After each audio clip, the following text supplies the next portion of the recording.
Good afternoon. Thank you. Welcome, everyone, to the 2012 State of the University Address. I appreciate everybody coming. I know Chancellor Motley will too. As students, it's difficult for us to not get caught up in all that we have to do, from work to term papers to exams. We have a tendency this time of year to run around like chickens without heads. We just kind of go from one thing to the next. We never look up. But it's important to stop, breathe, and reflect, even if it's just for a moment. What we do at this university today affects students not just now or next year or 5 years from now, but 25 years from now or 30 years from now. We here at UMass Boston are aware that nothing is given and everything must be worked for. And what we are working for here, what we are building here, is a university with a proud foundational understanding of its roots and an eye towards its even more outstanding future. A university is the sum of its parts, from students to faculty to staff. But every orchestra must have a conductor, someone to lead in a way that doesn't just encourage followers, but makes people believe in their own abilities, bring out the best in each of us. The torchbearer of our vision is this leader, someone who has never had too much trouble seeing what's in front of him, but always takes time to share his compassion, wisdom, and indescribable energy with each and every member of this university. Ladies and gentlemen, I am pleased to welcome to the stage for his State of the University address, Chancellor Keith Motley.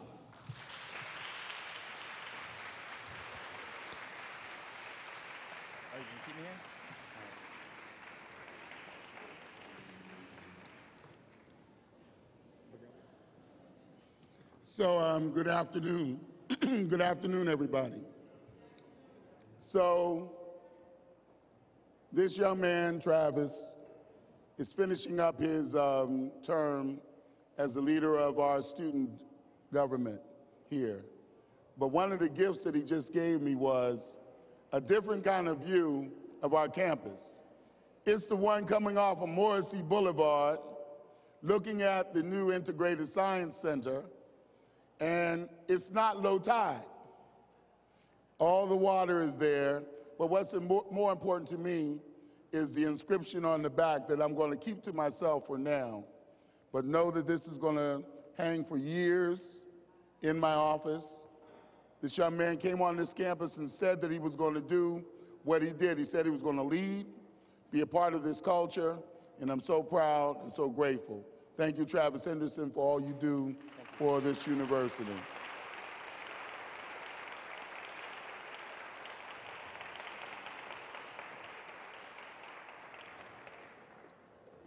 So, good afternoon, everybody. Thank you so much for coming out of all those places that you are on this campus and doing all the things that you do all of the time here, just to hang out with little old me this afternoon for a few minutes. I'm so glad that I have this opportunity today to reflect on the state of our university, the University of Massachusetts, Boston. As I move about this busy campus and I look at just not the quantity, but the quality of the activity taking place, I sometimes note that the activity that we're all going through implies how urgently one is driven to somehow push one's life and one's spirit beyond our work life, beyond our lifespan, and into the future from which destiny is duty-bound to physically exclude us. Now, you know I could have said that in a different kind of way. That sort of means that some of us are getting long in the tooth, and that 25 years that we're thinking about might come too soon. Ellen's pointing at me. Many of us here feel this push in pursuit of new knowledge, new insights, or in that special moment when the light of understanding, consciousness, or passion flames in our students' eyes like we see it in Travis's. We sense it when we build programming whose impact is both high and far-reaching, touching the lives of people, places, and generations far beyond our personal reach. I see it at commencement. I can't wait for commencement. In the rituals that confer rights and privileges upon classmates to extend upward, outward, and forward the teaching and the learning, the research, the service, the growth, and the transformation which they have experienced here in our midst. Our grand and noble enterprise here at the University of Massachusetts, Boston, is at once a privilege-laden labor for the day and a subtly personalized gift to the future.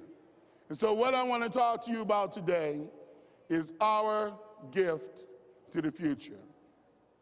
We've been the beneficiaries of so many such gifts from generations past.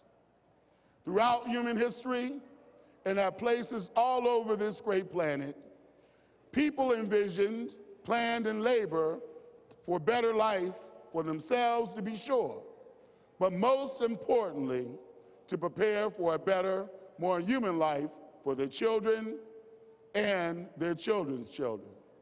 They endeavored to present a gift to the future. It is to this forward-thinking, planning, and working tradition which we seek to remain connected, and I am grateful for this opportunity to speak to you, my colleagues, about the high level of activity that has been present on this campus over the past year. This campus, the University of Massachusetts, Boston, was identified as among the nation's top 75 best value public colleges and universities in the country by the Princeton Review. The Princeton Review also recognized our College of Management as being among the top 294 business schools. Coming into 2012, the College of Nursing and Health Sciences has been ranked in the top 7th percentile of nursing colleges in this nation. Yeah, give it a round of applause.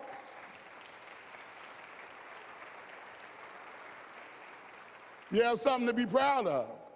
These national recognitions are simply making the rest of the nation aware of what we all have known around here already, that this university, the University of Massachusetts Boston, is on the move, and there is more to come.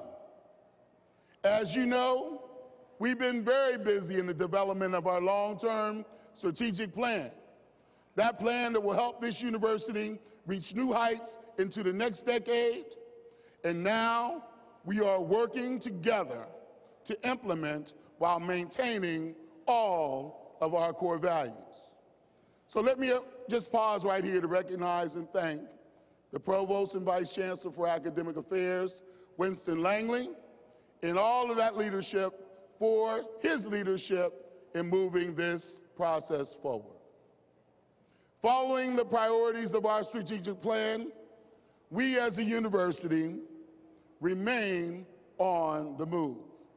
And every move that we make is toward one or more of the following goals: improving our students' chances for an unbelievable life and success, building on our research enterprise, and enhancing our physical, teaching, learning, and working environment.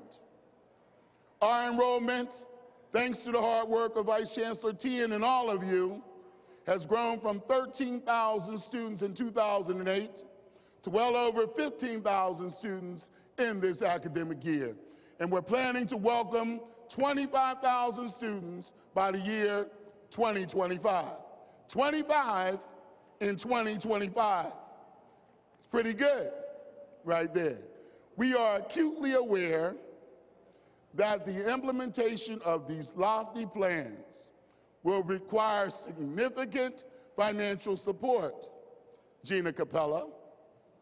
And so university advancement continues to step up to this reality, and it has reported tremendous successes for fiscal year 2011. I can't wait to see what's happening. They are forecasting more support in the future to undergird the great work we are implementing in according to and with our strategic plan. Thousands of alumni all over this country, all over this world, friends, corporations, and foundations helped this year for us to raise over $11.5 million in private support, and they continue to do so in this fiscal year. A case in point is the unbelievable gala that happened here last night. I want to thank every single one of you, students, faculty, staff, all of you, administrators for stepping up last night. Gina and team, Allie, whoever, all of you. It was a wonderful event. I'm still pumped up. We still left the signs up. That scholarship gala attracted over 600 people and shattered records for funds raised by this institution. Funds donated as a gift to the future. Now, if everyone would have shown up, Ellen, the fire marshal, was on call, from what I understand. See, because we sold out before we advertised the event. That's how this advancement team, and this is how this university is working now. From our academic core, we strain toward a brilliant future. 4 new doctoral programs will be accepting students this coming fall. Those programs are developmental and brain sciences, counseling and school psychology, business administration, and global governance and human security. And then 4 more are in the pipeline for approval. Next year, we will offer our first 4-year engineering degree program. The new, yep.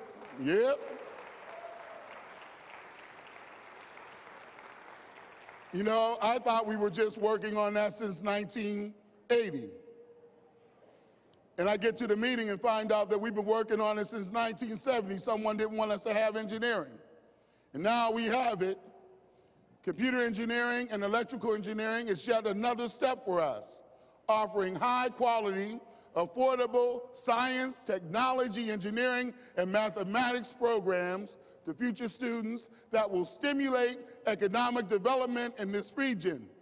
And I tell you, despite the economic slump, our faculty research funding grew nearly 18% in 2010, 8% in 2011, to nearly $55 million. The Carnegie Foundation for the Advancement of Teaching classified this university ahead of time, the University of Massachusetts Boston, as a doctoral research university with high research activity, and for 2025, we've set our sights on attaining their highest designation.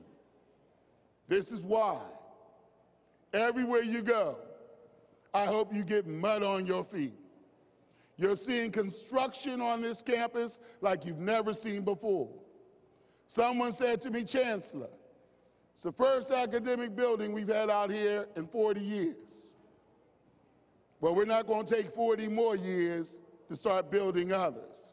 We're in the middle of building our integrated science building with 220,000 square feet, facilities for those hardworking students, faculty, and all those in social science, and wet and dry labs, and classrooms, and study space, where faculty and graduate as well as undergraduate students will carry out their research.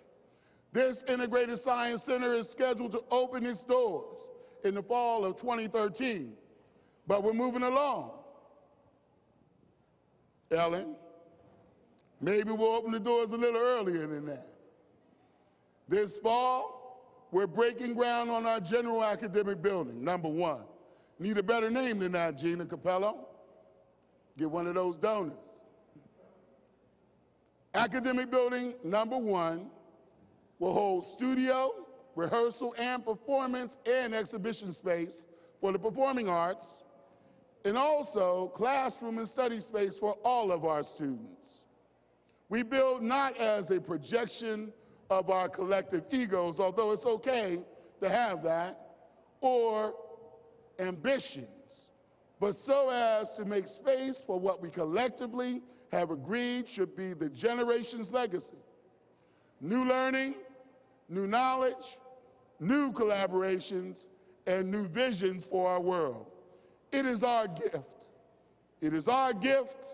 It is our gift to the future. Now, yes, we do intend these buildings to transform the look and the feel of our campus. But it's much more important they add to our environment and atmosphere, which we are building around student achievement. Based on the findings of our own research and that of other institutions, and with the help of a vision grant from the Department of Higher Education, we have implemented a series of programs to improve our student success. I couldn't be more proud of the work that's been done by the College of Science and Mathematics and their dean and others for the formation of their freshman success communities, small cohorts of students who take the same classes, studying together over and over again during their first year with direct guidance from their dean and seminar professors. After the first year of freshman success communities in 2009, 90%, Travis, of our students were involved in that program re-enrolled in your university. And for 2010 school year, the model has also been moved to other colleges on our campus, like the College of Liberal Arts and the College of Management. Now, we're so fortunate at this university to have faculty, staff, and administration that continues to grow our understanding of how to use our research mission to reinforce our commitment to student success, and how to use our commitment to student success to reinforce our research mission. We can't have one without the other. For example, we made it a priority in the ISC to build a lab dedicated to undergraduate student research, where our advanced students may run their own experiments with faculty guidance. In this lab, our undergraduates will conduct their hands-on sensual research experience with academic learning, an experience that is often, perhaps too often, reserved for graduate students. Already, our students are benefiting from our dual focus on research and their success.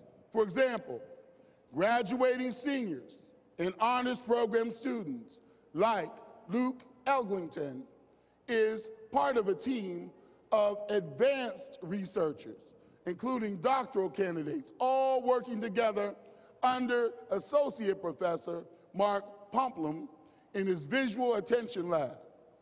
Now, Luke is combining psychology with computer science to research visual attention, memory, and pupil size as an indicator of cognitive load. Now, in his lab, his colleagues study human eye movements in order to develop gaze-controlled human-computer interfaces. Also, in the College of Education and in the College of Education and Human Development, I got to get used to all of these new names, our student, Sean Glaze, is collaboratively engaging her community in research, as she says, part activism and part research. She is working with politicians, community leaders, academics, and tradeswomen to boost women's involvement in the achievement in construction trades. She's right on time, because we want to have construction all over the place, and we want to have women and everybody else we can working on those constructions. So thank you so much. Her project will change, and it has changed already, the way a few political organizations approach their policies. And she's working closely as well with our own project labor agreement that we have on this campus. Our faculty is also planting seeds for a rich harvest of discovery and innovation in the future. Professor of Environmental Earth and Ocean Sciences, Crystal Schaff, on October 28th, watched from a post in Santa Barbara, California, the launch of NASA's next generation weather satellite. Funded by grants from the National Oceanic and Atmospheric Administration and also NASA, Professor Schaff serves as a member of the scientific team evaluating the visible infrared imager, radiometer, and suites imagery products used by the satellite to collect this data. She came to our Board of Trustees meeting, explained that to our trustees, and oh, how surprised they were, and they shouldn't have been, that this kind of work is being done on this campus that is part of this system, contributing in so many ways. This information will be used to evaluate a range of environmental phenomena and impacts into the future. Our gift to the future. College of Management faculty member David Levy was named by the Center for Business Education at the famous Aspen Institute the 2011 Faculty Pioneer. Now, this recognition program, dubbed the Oscars of Business. We got someone winning an Oscar of business. Celebrates business school instructors who have demonstrated leadership and risk-taking in integrating social, ethical, and environmental issues into the MBA curriculum.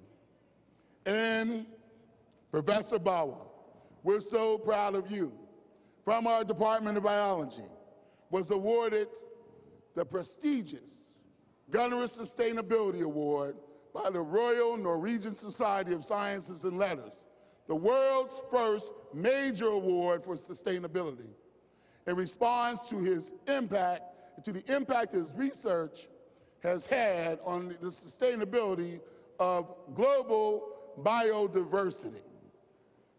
As if it weren't enough, Professor Bauer is something else. He had to top that off. He was also being elected as a member of the prestigious American Academy of Arts and Sciences, along with fellow inductees like Secretary of State Hillary Clinton, Governor Phil President Jr., veteran diplomat R. Nicholas Burns, television journalist Judy Woodruff, and also our own Boston Globe editor, Marty Barron. He is a bad man. Following our deep and abiding heritage in the social sciences, Bianca Bassani, assistant professor of sociology, was named as a recipient of a 2011 W.E.B. Du Bois Fellowship Award for her research on the marriage effect on dissidents from crime among U.S. immigrants, deepening our understanding of issues around immigration and crime. Now, while we focus on learning, while we continue to raise our research profile, that rich scholarship retains its deep connection with our communities, out of which our students come to us, in which they go to live and work from us. In all the spheres of this world, we are coming to recognize that partnerships and the collaboration which they foster is the key to future innovation, growth, and development in this region. Keeping track of these collaborations is our newly created Office of Community Partnerships, directed by Luciano Ramos. I know he was hiding around the corner a little earlier, but Luciano is someone we're glad is here. He works to promote and encourage our scholars, work with our community members. Last month, I had the privilege of attending the poster board session held right in this building, where Community Engaged Partnership Symposium was being held in the ballroom upstairs. There I saw pre-collegiate partners, environmental partners, anthropological partners, healthcare and research, right there in that room. There I saw partnerships between students, faculty, centers, institutes, community organizations, all of us focus on concerns related to anthropology, STEM initiatives, education, healthcare, psychology, literacy, gerontology, public administration, diversity, nursing, and on and on and on.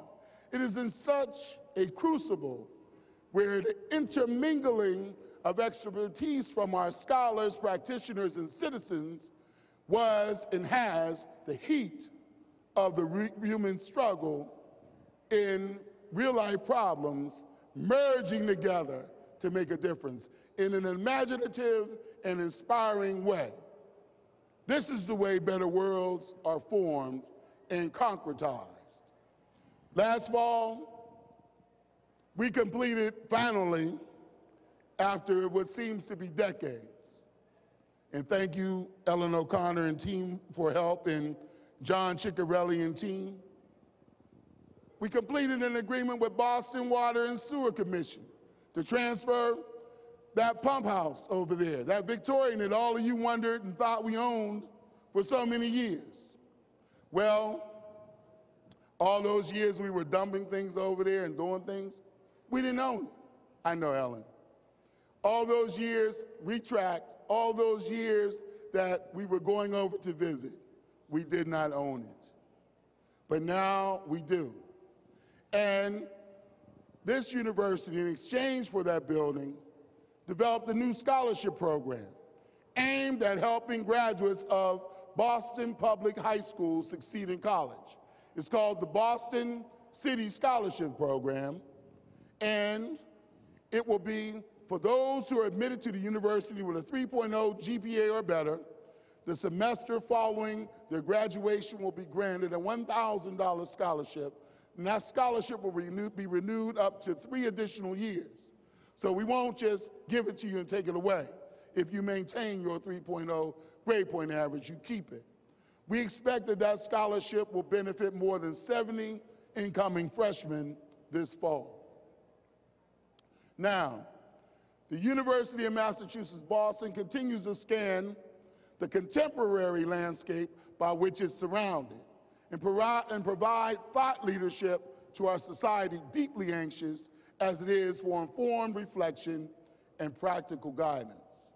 Earlier this semester, the Center for Civil Discourse, funded by the National Endowment for the Humanities, hosted a national forum on civility and American democracy. The forum brought nationally recognized humanities scholars, including Diana Eck, Randall Kennedy, Jill Lepore, Austin Surratt, together to explore civil discourse, the tension in its theory and practice, and its place in American democracy.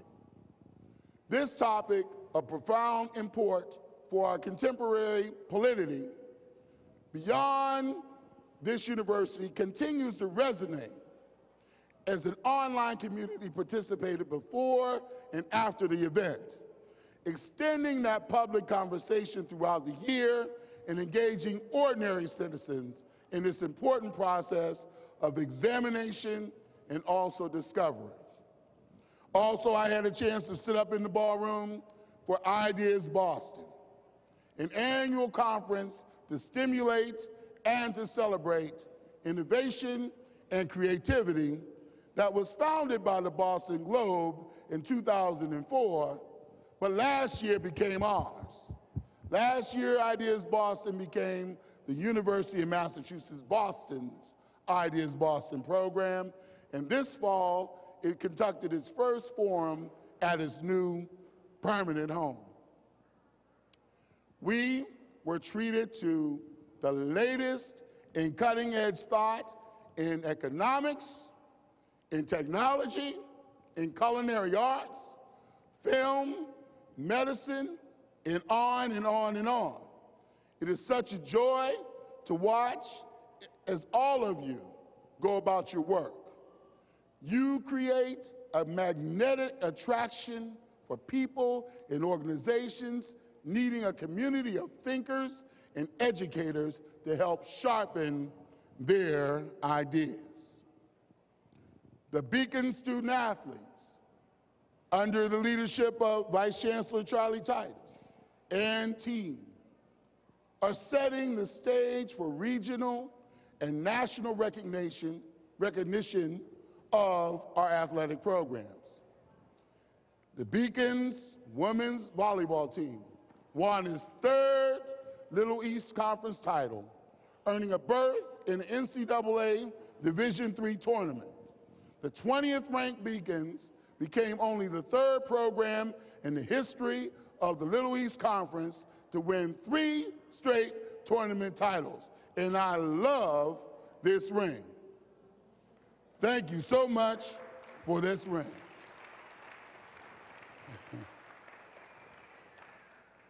Our cross-country women's soccer and women's tennis teams also progressed to postseason play, some of whom are doing it right now as we speak this year. This year, the University of Massachusetts Boston has attracted its share of celebrities, providing a forum for these people to share messages of purpose and persistence that lie beyond their fame. We've had former Olympic track star Marion Jones. She came to campus in December through the University of Massachusetts Uncommon Leadership Speaker Series, started by Amherst alum Glenn Mangorian. Marion Jones gave a talk to our students, our faculty and staff, titled Responsibility, Redemption, and Resilience. And her message continues to resonate with me. This January, a new and innovating student leadership development program focused on women's leadership was launched, and America Ferrera was here, award-winning actress and political activist. She came to campus and gave a talk titled The Intersection of Race and Class. That talk was designed to help us inaugurate the Women's Leadership Initiative on this campus. Now, I remember Christmas as a small child. I also remember it as a big child. It was always difficult for me to wait for the actual day to arrive when it would come to open our gifts. As the time slowed down in the December cold, I was out there trying to figure out what was coming in the house every day. Christmas Eve seemed that it would never come, and Christmas morning like it would never come either. All night, we talked about what the next day would be like. My brother and I laid up in the bed, wondering what would be downstairs. The anticipation of family, toys, games, opportunity called to us anxiously, and the night of imagining seemed so long at 5 and 6 years old, which seems so long ago now, standing up here talking about being 5 and 6 years old. Somewhere in the midst of our anxious wondering, we slipped off into nighttime slumber, unable to bear the seeming suspense of the slow-moving night. Now, as we plan for, build for, and work to 2025, toward our excellent graduation rates, toward our undisputed designation as the highest research university, toward our residential campus, toward our endowed chairs, toward our abundance of parking, toward toward our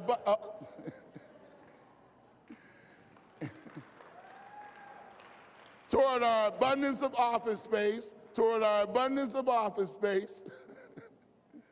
The eve of its coming seems to last so long.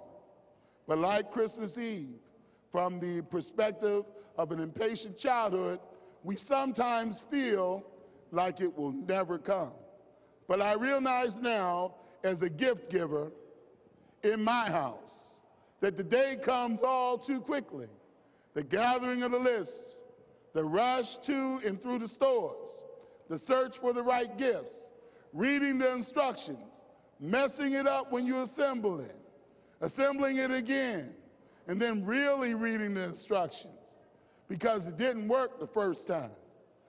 Decorating the tree, the house, the yard takes time. Planning and execution takes time.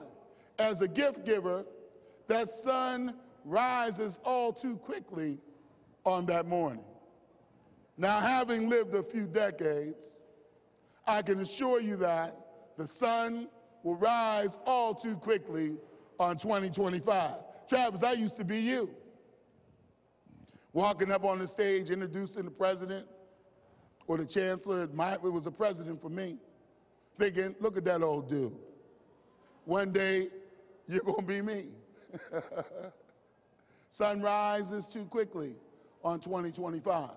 And your contribution to this campus, whether as a faculty member or a staff member, retired or still plugging away, member of our alumni, or the chancellors that you are, will be embraced, celebrated, and engaged for a better world.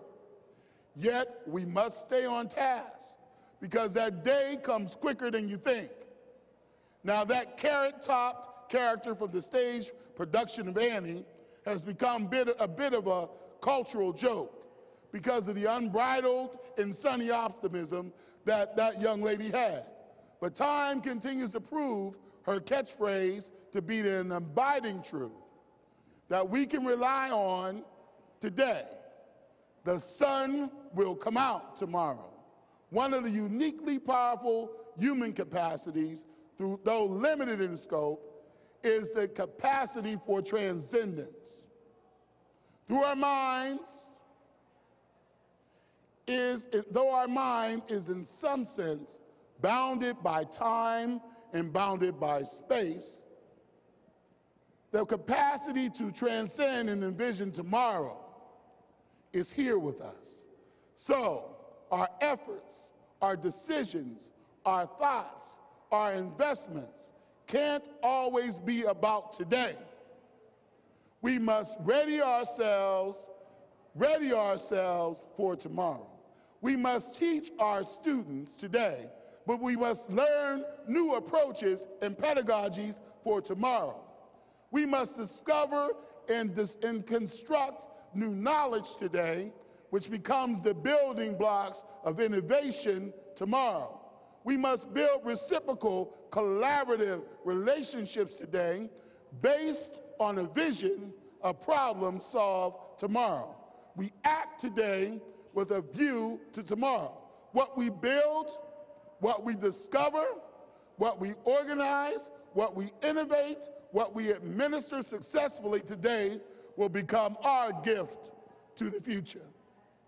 Tomorrow, the sun will rise and cast its tawny beams over this sleepy bay and paint a horizon whose vista will no longer be marred by the overuse of fossil fuels.